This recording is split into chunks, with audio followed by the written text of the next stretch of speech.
YouTube, it's beautiful, isn't it?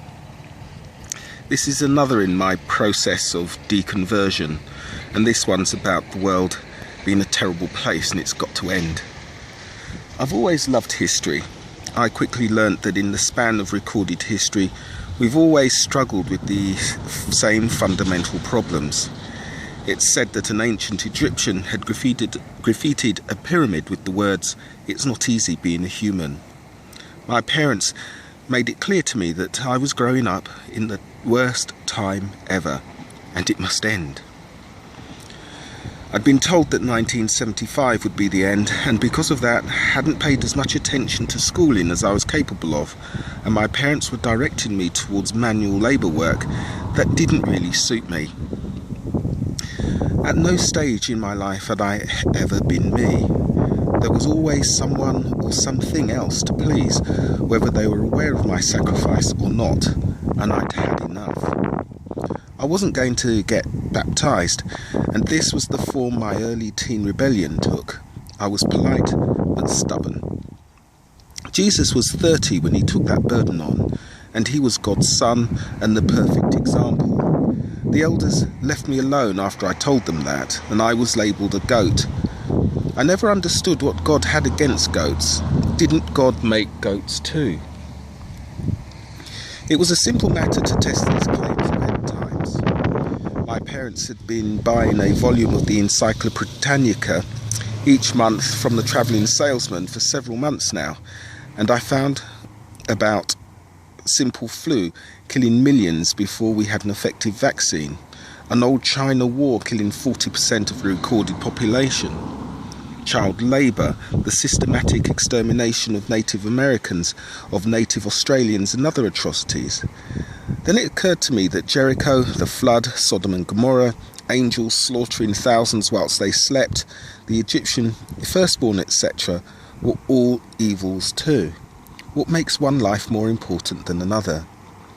But what further confounded my lack of respect for the end-time prophecies was seeing that there were literally 100+ people and groups that had been selling the idea of end times for tithes, since almost immediately Jesus is reported to have died.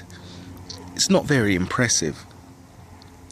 I was told a lack of respect was the sign of the end, but didn't Adam disrespect God to his face? Didn't Satan? Was God's favourite Lot respecting his daughters when he raped them and afterwards blamed the girls?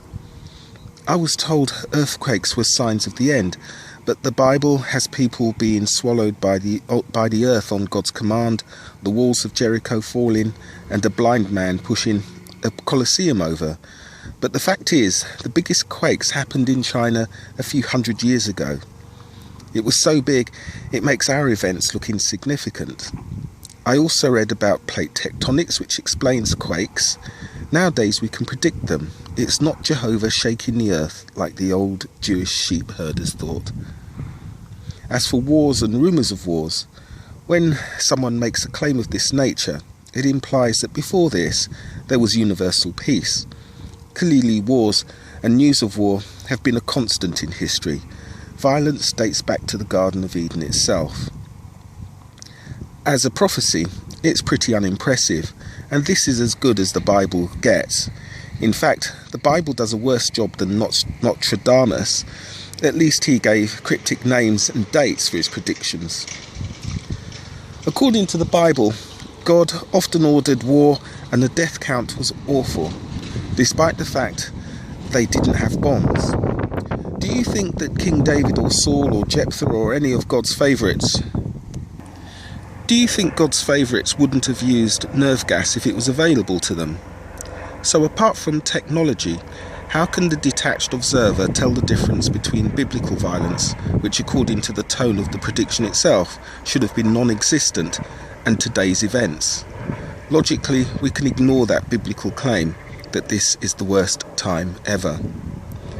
When I looked at the facts and ignored subjective feelings, the world is a much better place. Sure, there's bad things happening, but it's no longer law or approved of, like the Crusades or slavery.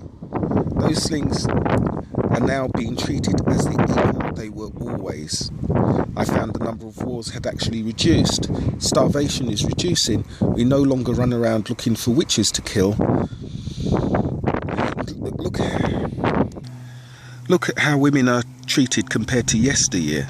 And apart from America, how black people are treated now. I'm talking to you from the other side of the world. This is something even God's favourites couldn't do. Do you really want to swap places with Palestinian goat herders without electricity, toilet paper or plumbing, so ignorant they thought God told them donkeys can talk, men live inside fish, and skin conditions are cured with blood? Why didn't Jehovah just give them penicillin and land that didn't have people already living on it? Even divine Jesus thought mental illness was caused by demons, when a medical prescription takes care of that nowadays. How wrong does Jesus have to be before people are prepared to think about the claims? Now is the best time ever, and tomorrow will be better. It's really easy to check. Medical, scientific and social changes almost guarantee it. Just do your own research. Don't pay some old men to tell you what to think. If you must pay someone that doesn't remove all your life options and rules you with fear under the pretense of representing God. It's really that simple. But before I go, did you know there's about 60 different versions of the Holy Scriptures? Each time a cult emerges and generates some cash, they set about writing their own Bible to support their own corrupted theology or political need, and in King James's case, his sexual wants.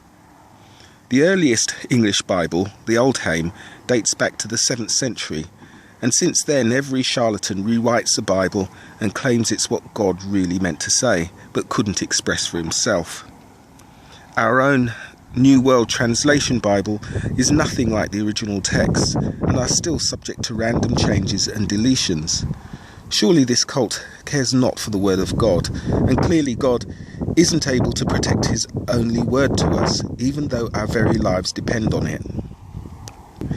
Sadly, there's been more deaths caused by the Jehovah's Witnesses. A 28-year-old woman and her unborn baby recently died, having refused routine medical treatment, causing much distress to their Australian hospital carriers, who report that the deaths were entirely avoidable.